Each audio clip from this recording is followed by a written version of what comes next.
Students, आज हम PPH के बारे में पढ़ेंगे। पीपीएच क्या होता है, इसकी डेफिनेशन क्या है, इसके साइन एंड सिम्टम्स क्या है और इसके कॉजेस क्या है, इसके बारे में हम पढ़ेंगे। तो सबसे पहले आपको पता होना चाहिए व्हाट इज द पीपीएच।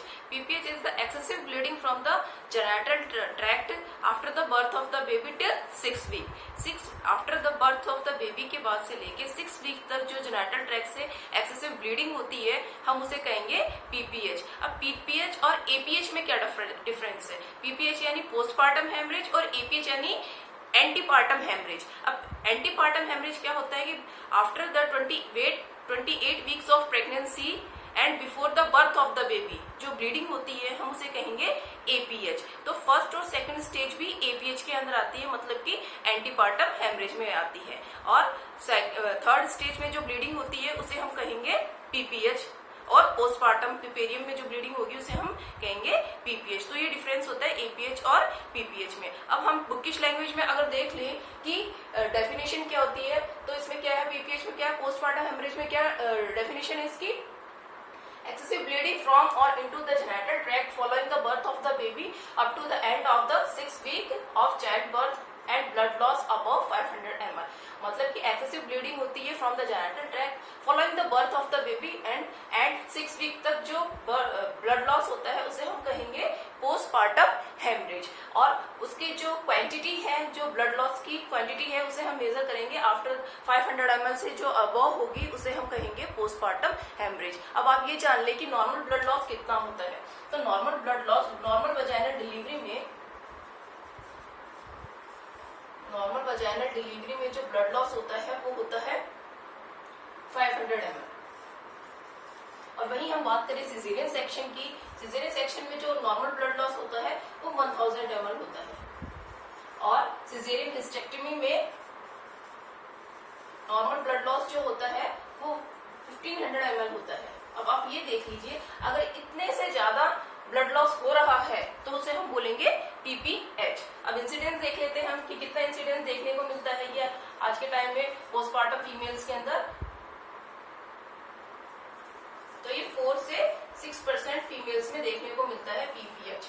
अब हम इसके बाद में पढ़ेंगे इसके बाद में हम पढ़ेंगे classification and types of the PPH.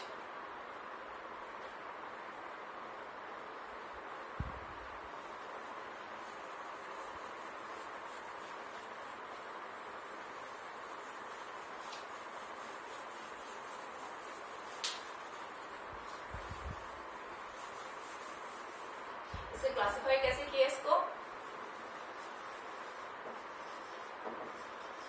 Classification and types of the PPH. इसको क्लासिफाई कैसे किया है, इसको 2 टाइप्स में डिवाइड किया है। फर्स्ट इसका टाइप होता है depends upon the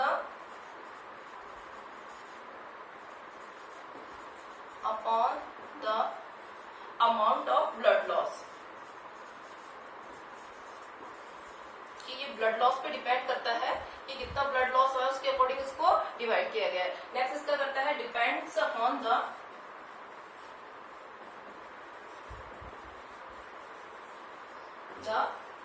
time duration, मतलब कितने टाइम के अंदर ब्लीडिंग हो रही है उसके अकॉर्डिंग कैटेगराइज किया गया है। तो अगर हम बात करते हैं depends upon the time of the amount of the blood loss, तो इसमें सबसे पहला आता है माइनर पीपीएच। माइनर पीपीएच में क्या होगा कि अगर इसमें ब्लड लॉस 500 ml से लेके 1 लीटर तक होता है तो इसे हम बोलेंगे माइनर पीपीएच। जैसा कि मैंने आपको पहले भी बताया है कि इसके अंदर 500 ml से नॉर्मली 500 ml ब्लड लॉस होता है नॉर्मल डिलीवरी में। अगर इससे ज्यादा ब्लड लॉस होता है तो उसे माइनर पीपीएच बोलेंगे। फिर नेक्स्ट आता है इसमें मॉडरेट पीपीएच। मॉडरेट पीपीएच में क्या होगा, 1 लीटर से लेके 2 लीटर तक इसमें ब्लड लॉस होता है, इन दोनों के बीच में होता है। थर्ड इसमें आता है सीवियर पीपीएच। सीवियर पीपीएच में क्या होगा, 2 लीटर से अबव होगा ब्लड लॉस, तो उसे हम बोलेंगे सीवियर पीपीएच है। नेक्स्ट अगर हम इधर आते हैं कि depends upon the time duration. Depends upon the time duration के अंदर हमने देखा है कि इसके अंदर क्या होगा, 2 टाइप्स होता है। फर्स्ट होता है इसमें प्राइमरी पीपीएच, नेक्स्ट होता है सेकेंडरी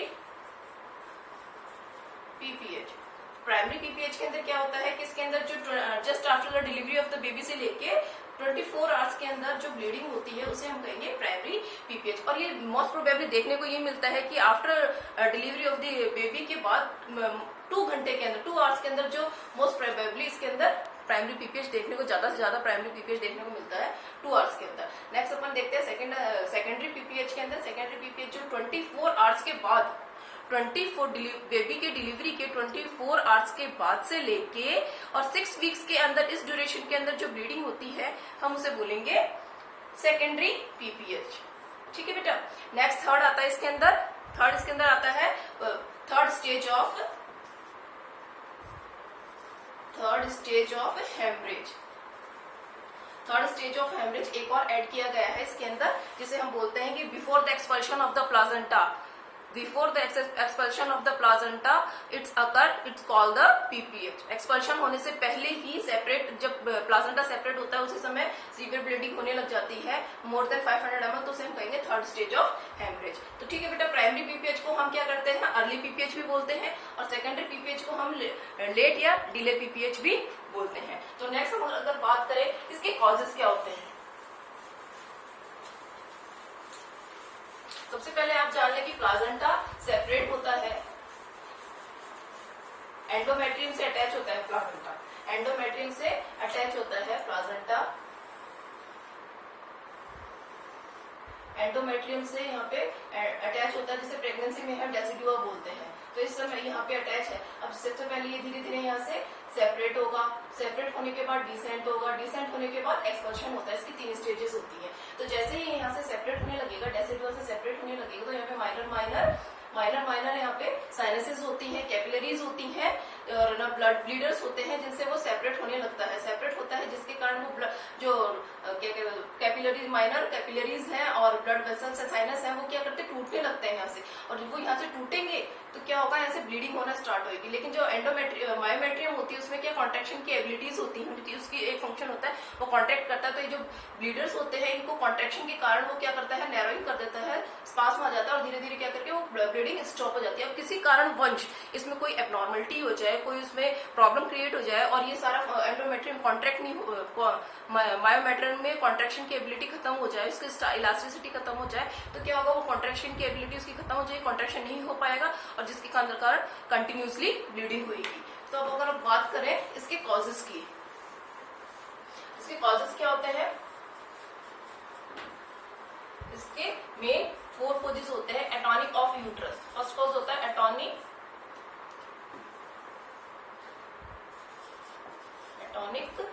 ऑफ यूट्रस। जो 80% वुमेन्स में ये कॉज ही देखने को मिलती है, यही मेन कॉज होती है पीपीएच की, एटॉनिक ऑफ यूट्रस। नेक्स्ट होता है ट्रॉमा। ट्रॉमा होता है 20% कॉज इसकी पीपीएच की। नेक्स्ट आता है blood coagulation abnormality,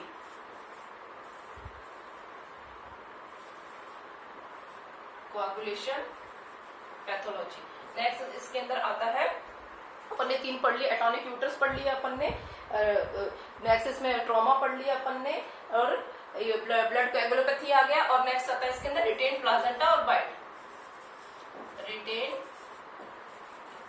प्लाजेंटा and bytes.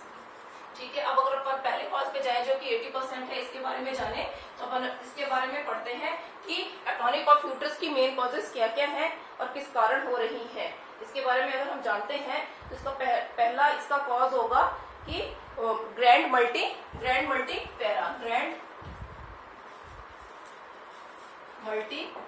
Para mothers. Grand multipara mothers का मतलब होगा जो मदर होती है जो मोर देन 5 डिलीवरी के ज्यादा डिलीवर कर देती है बेबीज का, तो उसे हम बोलते हैं ग्रैंड मल्टीपैरा मदर। ग्रैंड और मल्टी भी 2 डिफरेंट टर्म्स होती है। ग्रैंड यानी मोर देन 2 डिलीवरी से ज्यादा अगर बेबी डिलीवर कर देती है मदर 2 से ज्यादा, तो उसे हम बोलेंगे ग्रैंड पैरा। और वही अगर हम बात करें मल्टी की, 1 से ज्यादा अगर डिलीवरी हो जाती है मदर की, तो उसे हम बोलेंगे मल्टी पैरा। और अब इन दोनों को कंबाइनली अगर लेके हम चले तो 5 से ज्यादा अगर डिलीवरी हो जाती है मदर की, 4-5 बच्चों से ज्यादा अगर मदर डिलीवर कर देती है तो उसे हम बोलते हैं ग्रैंड मल्टी पैरा। तो अगर इससे ज्यादा 5 बच्चों से ज्यादा अगर मदर डिलीवरी कर देती है, डिलीवरी हो जाती है, तो ऑटोमेटिकली क्या होगी, उसकी जो मायोमेट्रियम की कॉन्ट्रेक्टिबिलिटी है वो क्या है, वीक हो गई है। और धीरे धीरे उससे क्या होगा कि ना उसकी एबिलिटी है, उसकी कैपेसिटी है, उसकी इलास्टिसिटी है, वो कमजोर होती जाएगी। और जिसके कारण क्या होगा, वो कॉन्ट्रेक्शन करने की एबिलिटी खत्म हो जाएगी और वो वैसा का वैसा ही रह जाएगा और दोबारा नहीं कर पाएगा। नेक्स्ट इसके अंदर आता है प्लाजेंटा प्रेविया। प्लाजेंटा प्रेविया नॉर्मली क्या होता है, नॉर्मली प्लाजेंटा के अंदर प्लाजेंटा क्या होता है, अपर सेगमेंट में यहाँ पे क्या होता है, अटैच होता है, यहाँ पे अटैच होता है प्लाजेंटा। लेकिन अब प्लाजेंटा प्रीविया में क्या होगा, प्लाजेंटा लोअर सेगमेंट में यहाँ हो जाएगा या फिर यहाँ हो जाएगा या फिर यहाँ हो जाएगा। यहाँ पे अगर प्लाजेंटा अटैच होता है तो जो कॉन्ट्रैक्शंस होते हैं वो अपर सेगमेंट से स्टार्ट होते हैं और धीरे धीरे नीचे आते हैं, तो उसकी जो फ्रीक्वेंसी है, जो उसकी तीव्रता है वो कम हो जाती है। और यहाँ आते जैसे उसकी कॉन्ट्रैक्टिबिलिटी की तीव्रता कम होगी तो यहाँ पे उसका फंक्शन भी कम हो जाएगा और जिसके कारण क्या, कॉन्ट्रैक्शन बहुत कम कर पाएगा, ब्लीडर्स कंटिन्यू ब्लीड करेंगे, साइनस कंटिन्यू ब्लीड करेंगे, वो भी एक मेन कॉज हो गई है एटॉनिक ऑफ द यूट्रस की। नेक्स्ट अगर हम बात करें कि over distension of the uterus, third इसका मेन कॉज होगा over distension of the uterus. तो इसके अंदर क्या होता है कि ओवर डिस्टेंडेड हो जाता है यूट्रस। कैसे हो जाता है, क्या तो उसमें ट्विंस प्रेगनेंसी की हो या फिर उसने क्या कहते हैं पॉलीहाइड्रामिनस किया हो, जो ओवर डिस्टेंडेड हो गया है तो यूट्रस अब उसके बाद दोबारा उसको नॉर्मल उसमें जाने में बहुत प्रॉब्लम होती है, उसकी कॉन्टेबिलिटी खत्म हो जाती है, उसकी एबिलिटी खत्म हो जाती है, जिसके कारण क्या होता है, एटॉनिक ऑफ यूट्रस होगी। मतलब कि एटॉनिक का मतलब ही होता है कि जो उसकी नॉर्मल एबिलिटी में जाने की उसकी कैपेसिटी खत्म हो जाती है, उसकी इलास्टिसिटी खत्म हो जाती है और एकदम से वो वैसा का वैसा शिथिल पड़ा रहता है और जिसके कारण क्या होता है, पीपीएच कॉज करता है। ये भी एक मेन कॉज हो जाती है इसकी। नेक्स्ट इसमें आता है प्रोलॉन्ग्ड लेबर। प्रोलॉन्ग्ड लेबर के अंदर क्या होता है कि नॉर्मली लेबर ना 8 आवर्स के अंदर कंप्लीट हो जाना चाहिए। जो नॉर्मल लेबर है वो 8 आवर्स के अंदर कंप्लीट हो जाना चाहिए। प्राइमरी मदर्स जो होती हैं उसके अंदर 14 से 16 आवर्स के अंदर लेबर खत्म हो जाता है। मतलब कि कॉन्ट्रैक्शन स्टार्ट होने से लेके, मदर को कॉन्ट्रैक्शन स्टार्ट होने से लेके प्लाजेंटा बेबी डिलीवरी होने तक की जो प्रोसेस है उसे हम है ना 14 to 16 आवर्स में फिनिश हो जानी चाहिए। ज्यादा से ज्यादा हम लेके चलते प्राइमरी मदर्स के अंदर 18 आवर्स में फिनिश हो जानी चाहिए। अगर इससे ज्यादा अगर टाइम ले लेता है तो मतलब क्या है, उसको प्रोलॉन्ग्ड लेबर है। और प्रोलॉन्ग लेबर हो गया मतलब कि उसकी ऑटोमेटिकली आपको पता है कि कितने देर तक वो कॉन्टैक्ट करेगा, कितने देर तक वो अपनी एबिलिटी को मेंटेन करके रखेगा और जिसके कारण क्या होगा कि एटॉनिक ऑफ यूट्रस हो जाएगा। मतलब उसकी कॉन्ट्रैक्टिबिलिटी ऑटोमेटिकली रिड्यूस हो चुकी है, अब कोई उसमें फंक्शन नहीं हो पा रहा है। नेक्स्ट इसके अंदर आता है, नेक्स्ट अपन ने 2 पढ़ लिए हैं कि प्रोलॉन्ग लेबर, ये पढ़ लिया है। नेक्स्ट इसके अंदर आता है एनेस्थीसिया। अगर हमने उसको मदर को कोई एनेस्थीसिया दे रखा है, एनेस्थीसिया में भी क्या होगा कि हेलोथेन दे रखा है, ईथर दे रखा है, जिसके कारण भी क्या होगा, जो उसका फंक्शन है एनेस्थीसिया का, जो मतलब इफेक्ट है वो उस पे उसकी यूट्रस की लेयर्स पे भी होगा, यूट्रस की एंडोमेट्रियम में, मायोमेट्रियम में, पेरीमेट्रियम में। अब मायोमेट्रियम में कॉन्ट्रैक्शन की जो एबिलिटी है उसको भी वो स्टेबलाइज कर देगा। अब एटॉनिक यूट्रस क्रिएट हो जाएगा जिसके कारण भी क्या होगा, वो कॉन्ट्रैक्शन नहीं हो पाएंगे। नेक्स्ट इसके अंदर आता है एपीएच, एंटीपार्टम हेमरेज। मतलब कि एंटीपार्टम हेमरेज का ही एक कॉज ये भी होती है कि जिसके कारण क्या होता है कि ना सेपरेशन, मतलब प्रीमेच्योर एंटीपार्टम हेमरेज होता क्यों है, प्रीमेच्योर सेपरेशन ऑफ दी प्लाजेंटा। अगर प्रीमेच्योर सेपरेशन होने लग गया, मतलब टाइम से पहले अगर सेपरेट होने लग गया प्लाजेंटा, तो क्या होगा, वो वहां पे प्लाजेंटा के पीछे जो होगा वो सेपरेट होने लग गया। सेपरेट होने के कारण क्या होगा कि वहां पे ब्लड इकट्ठा हो जाएगा, वहां पे बहुत सारा ब्लड इकट्ठा हो जाएगा, कलेक्ट हो जाएगा और जैसे ही बेबी डिलीवर होगा वैसे गश ऑफ फ्लूइड बाहर आएगा एकदम से, और वो भी एक मेन कॉज कर लेता है किसका, पीपीएच का। अगर हम नेक्स्ट एक और कॉज लेते हैं एटॉनिक यूट्रस की, तो एक और कॉज आ जाता है इनिशिएशन ऑफ लेबर और augmentation of labour by oxytocin. अगर हम ऑक्सीटोसिन ड्रिप स्टार्ट करते हैं to initiate the labour mother को, तो क्या होगा कि इसमें हो सकता है कि अपन अच्छे से नहीं कर पा रहे हैं, ज्यादा कॉन्ट्रैक्शन स्टार्ट कर दिए हैं मदर को, बहुत ज्यादा कॉन्ट्रैक्शन, ओवर कॉन्ट्रैक्शन होने लग गए हैं मदर के यूट्रस में, जिसके कारण भी क्या होगा, जो कॉन्ट्रैक्शन की एबिलिटी है दोबारा से रिटेन होने की, दोबारा उसको मेंटेन करने की वो रिड्यूस हो जाएगी, जिसके कारण भी एटॉनिक ऑफ यूट्रस हो जाएगा। नेक्स्ट आता है mismanagement of third stage. Mismanagement of third stage. अगर हम बात करते हैं थर्ड स्टेज की, कि आपको पता है कि थर्ड स्टेज बहुत क्रिटिकल स्टेज होती है, बहुत मेन क्या कहते हैं स्टेज होती है जो हम मदर को, इसीलिए हमने थर्ड स्टेज को इसमें रखा गया है कि क्यों इंपॉर्टेंट होती है, क्योंकि उसमें पीपीएच होने के बहुत ज्यादा चांसेस होते हैं। अगर हमने थर्ड स्टेज को अच्छे से मैनेज नहीं किया है, मतलब कि थर्ड स्टेज आपको पता है कि बेबी के एक्सपल्सन से लेके प्लाजेंटा के डिलीवर होने तक को हम क्या बोलते हैं, थर्ड स्टेज बोलते हैं। अगर इन बिटवीन कोई ब्लीडिंग हो जाती है तो हम बोलेंगे थर्ड स्टेज में ब्लीडिंग हो चुकी है, जो कि पीपीएच होता है। अब अगर इसके अंदर हमने अच्छे से मैनेज नहीं किया है, इसके अंदर अब हमने अच्छे से मैनेज नहीं किया है, तो मैनुअली प्लाजेंटा रिमूव कर रहे हैं, उसके अंदर अपन ने कुछ प्रॉब्लम हो गई हो, या फिर क्या कहते हैं अपन ने कोड को पुल कर लिया हो, जिसके कारण है ना प्रॉब्लम क्रिएट हो गई हो, ये भी एक मेन कॉज होती है एटॉनिक यूट्रस की। उसके बाद में वो नॉर्मली अपना जो फंक्शन है वो नहीं कर पाएगा। ये सारी कॉजेज हो गई हैं अपने, ये सारी कॉजेज किसकी हो गई हैं, एटॉनिक ऑफ यूट्रस की। इसके कारण क्या होगा, एटॉनिक ऑफ यूट्रस हो जाएगा। एटॉनिक ऑफ यूट्रस का मतलब जैसे मैंने बताया है कि उसकी कॉन्ट्रैक्शन की एबिलिटी खत्म हो जाएगी, वो कॉन्ट्रैक्ट नहीं कर पाएगा। और आप ये जान लें कि मैडम कॉन्ट्रैक्शन हो रहा है, हमें कैसे पता चलेगा, कॉन्ट्रैक्शन हो रहा है वो हमें कैसे पता चलेगा कि ना उसके अंदर आप देखोगे कि ना मदर के एब्डोमेन को आप ऑब्जर्व करके देखोगे, उसे पैल्पेट करके देखोगे कि जो एब्डोमेन जो होता है यूट्रस के साइड जो होता है मदर का, वो क्या होगा, हार्ड हो जाएगा। जैसे उसमें कॉन्ट्रैक्शंस आते रहेंगे तो एकदम से हार्ड हो जाएगा, टाइट हो जाएगा, वार्म हो जाएगा। तो आप उसे एनालाइज कर पाएंगे कि कॉन्ट्रैक्शन आ रही है, क्योंकि मदर इस कंडीशन में होती नहीं है कि वो आपको बता सके कि अभी क्या चल रहा है, उसके फिजिक में क्या हो रहा है, वो आपको नहीं बता पाएगी। इसलिए आपको खुद को एनालाइज करना है, खुद को पता करना है। वो आप कैसे करोगे कि मदर के एब्डोमेन को आप पैल्पेट करके देखोगे, उसके हाथ रख के देखेंगे, जिससे कि क्या है वो वार्म है, टाइट है, हार्ड है, इसका मतलब उसमें कॉन्ट्रैक्शंस आ रहे हैं। और एकदम से नॉर्मल है तो मतलब कि वो फ्लॉपी यूट्रस है। ये आप उससे एनालाइज करेंगे। नेक्स्ट अगर हम बात करते हैं ट्रॉमा, ट्रॉमा जो है मेन 20% कॉज होती है किसकी, पीपीएच की।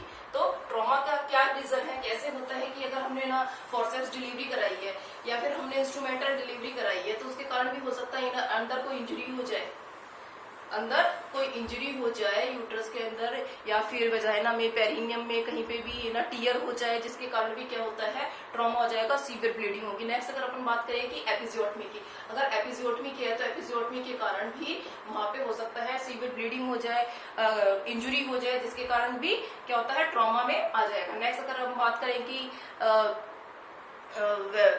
एपिजियोटमी हो गया है अपने पास, इंस्ट्रूमेंटल डिलीवरी हो गया, वैक्यूम डिलीवरी। नेक्स्ट आता है वैक्यूम डिलीवरी। अगर वैक्यूम डिलीवरी कराई उसके कारण भी कोई इंजरी, ट्रॉमा कुछ हो जाए, तो ये सारी 20% इसकी कॉजेज हैं जो हमें देखने को मिलती है। और माइनर लेवल पे, बहुत ही कम लेवल में ये दोनों देखने को, ब्लड कोएगुलोपैथी, मतलब कि मदर की ना जैसे कि उसको डिजीज होती है, हीमोफीलिया है कि उसके अंदर है ना कुछ क्लोटिंग फैक्टर रिड्यूस हो जाते हैं, कुछ क्लोटिंग फैक्टर एब्सेंट होते हैं, जिसके कारण क्या वो कंटिन्यूसली ब्लीड करती है, लेकिन ये बहुत कम देखने को मिलता है। नेक्स्ट आता है रिटेन प्लाजेंटा एंड बाइट। जो प्लाजेंटा एंड बाइट होते हैं, वो प्लाजेंटा और बाइट क्या होता है, यूट्रस में रह जाते हैं, यूट्रस में रह जाते हैं और कंप्लीटली एक्सपेल आउट नहीं हो पाते, जिसके कारण क्या होता है, वो जो यूट्रस होता है वो उसको फॉरेन बॉडी मान लेता है और कंटिन्यूसली ब्लीड करता है। कंटिन्यूसली क्या करता है, ब्लीड करता है। इसीलिए आपको बोला जाता है कि नर्सेस की रेस्पॉन्सिबिलिटी होती है, जैसे ही प्लाजेंटा एक्सपेल आउट होता है तो नर्सेस की रेस्पॉन्सिबिलिटी होती है कि वो उसे फुली एग्जामिन करे कि उसकी दो लेयर्स हैं कि नहीं है, उसमें कंप्लीट उसकी कार्टिलेडन्स है, उसकी टिश्यूज है, उसके बाइट्स है, सारा कंप्लीट प्लाजेंटा है कि नहीं,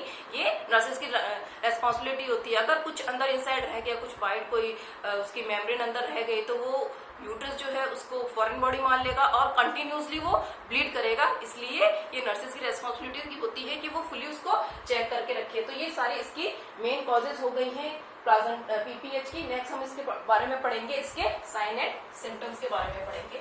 इसके साइन एंड सिम्टम्स क्या होते हैं प्लाजेंटा पीपीएच के। आपको पता है कि साइन एंड सिम्टम्स में अगर हम देखें तो पहला इसका साइन होगा आप क्या, विजिबल ब्लीडिंग।